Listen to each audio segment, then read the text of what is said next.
Dans cet exercice, on nous demande de montrer que cette suite UN-là converge et que sa limite appartient au segment 0,1.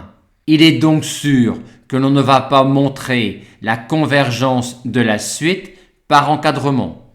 On va donc s'intéresser à la monotonie de la suite UN en calculant UN plus 1 moins UN. Dans cette quantité-là, on va regrouper les termes en cette quantité-là, ce qui nous donne cela, et on va mettre à part ce qui n'a pas déjà été pris en compte, à savoir ce terme-là. On s'intéresse maintenant au signe de cette quantité.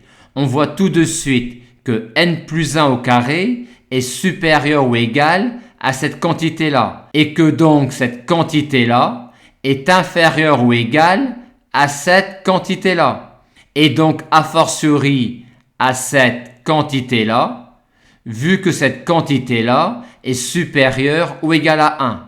On en déduit que UN plus 1 moins UN est négative, c'est-à-dire que UN est une suite décroissante, et comme en plus les termes UN sont minorés par 0, on peut en déduire que UN converge. Maintenant, pour montrer que la limite de UN est dans le segment 0,1, on va commencer par encadrer UN. D'un côté, UN est positive, ce qui assure que L est supérieur ou égal à 0. D'un autre côté, on va majorer classiquement cette somme-là, ce qui nous donne que cette somme-là est inférieure ou égale à n et que donc UN est inférieur ou égal à 1, ce qui assure que sa limite petit l est également inférieure ou égale à 1.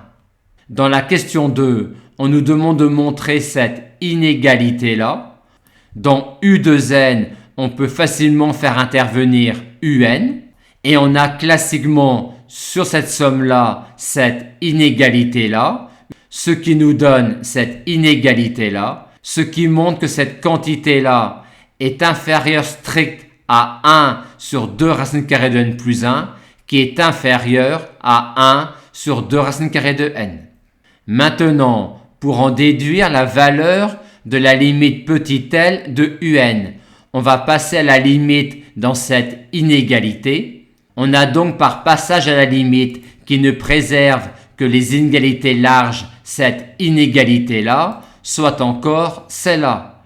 Et comme on savait de plus que L appartenait au segment 0,1, on en conclut finalement que petit l est égal à 0.